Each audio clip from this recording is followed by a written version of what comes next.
मैं अध्यक्ष जी आपका बहुत बहुत धन्यवाद करना चाहता हूं कि जिन्होंने मुझे यहां पे बोलने का मौका दिया।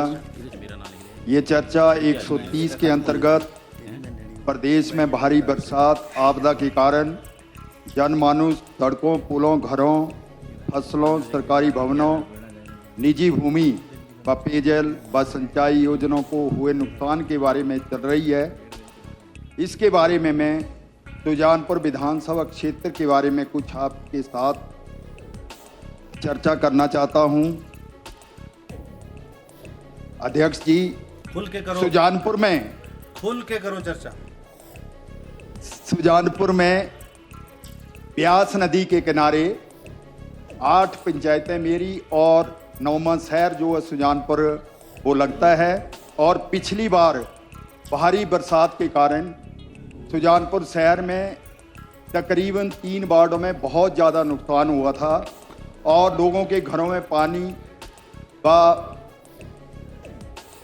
पानी व कीचड़ जो था उनके घरों में घुसा और कम से कम ज़्यादा नहीं तो 8-10 घर भी उसमें गिरे थे, लेकिन जान माल का कोई नुकसान नहीं हुआ। और सुजानपुर से लेके संधोल तक सारी सड़कें बंद हो गई थी। लेकिन मैं मुख्यमंत्री जी का धन्यवाद करना चाहता हूं, जिन्होंने 72 घंटे के बीच में हमारी तकरीबन 8-10 सड़कें जो थी वो खुलवा दी, जिससे आने जाने की हमें कोई सुविधा नहीं हुई। लेकिन उसके बीच में जो हमारी जोल पंचायत से लेके सचुई तक, खनौली पंचायत तक जो नुकसान हुआ था, जो कि ब्यास नदी के किनारे पे हैं, उसमें भारी नुकसान हुआ था। तो मेरे इसमें 1-2 सुझाव हैं कि ये जो आपदा आती है ये पिछली बार तो बहुत ज़्यादा थी, इस बार भी आई थी। तो 1-2 पंचायतों में नदी नालों का पानी गया था, उसकी रोकथाम के लिए भी वहाँ पे मैंने गुजारिश की है कि निवेदन करता हूँ आपसे कि वहाँ पे उनको चैनलाइज किया जाए। और एक मेरी और आपसे विनम्र निवेदन है कि ये जो खनन हमारे ब्यास नदी के किनारे पे हो रहा है इसको बंद किया जाए।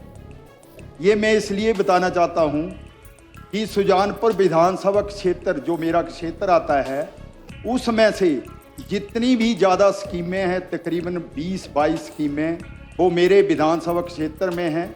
और जिससे धर्मपुर के लिए पानी, उससे हमीरपुर के लिए पानी, वहाँ से NIT के लिए पानी और अपने सुजानपुर के लिए और भुरंज के लिए पानी वहाँ से जाता है। और वो हर बार वो पानी की स्कीमें जो प्रभावित होती है। एक इसमें मेरी और गुजारिश है कि हमें वहाँ पे बिजली विभाग के जो एक मेंटेनेंस गैंग होती है वो कम से कम 6 आदमियों की मेरे इलाके के बीच में और सोर्सेज के ऊपर दी जाए, क्योंकि निचले स्तर पर कोई भी काम करने वाला इस टाइम जो कर्मचारी है वो नहीं है। वहाँ पे 1 या 2 मेरे एक सब डिवीज़न में लोग हैं जो बिजली के लिए फ्यूज डालने जाते हैं या मोटर ख़राब हो गई है।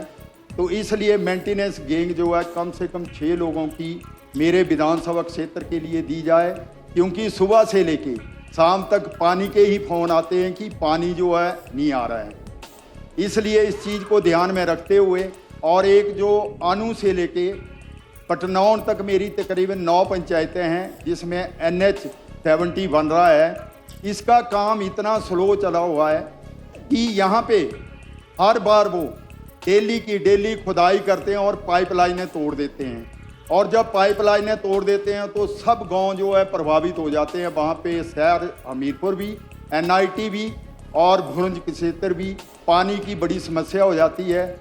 इसलिए मेरी आपसे प्रार्थना है कि इस काम को जो है NH-70 वाले को जो है जल्दी से जल्दी करवाने की कोशिश की जाए।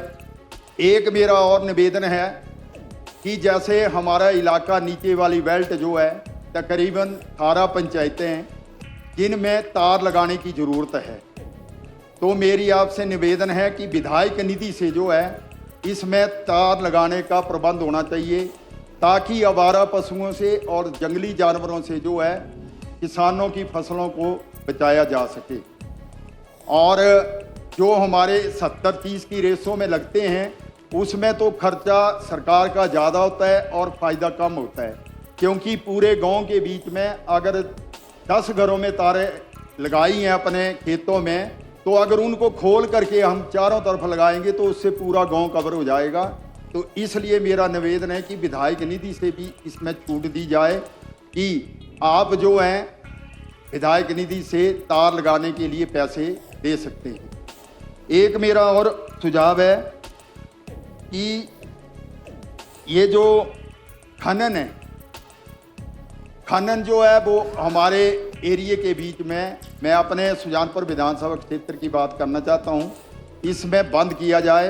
एक मैली पुल के पास पीछे ऑक्शन हुआ था, वहाँ पे पूरा पुल जो है, इस बार तो भारी बरसात नहीं हुई पिछली बार की तरह, नहीं तो वो भी बह जाता। वहाँ से उठाने के लिए माइनिंग डिपार्टमेंट ने ऑक्शन की थी, लेकिन जो ठेकेदार है उसने आज तक नहीं वो माइनिंग वाला मटेरियल वहाँ से उठाया, और वो पुल जो है करोड़ों रुपए का पुल है।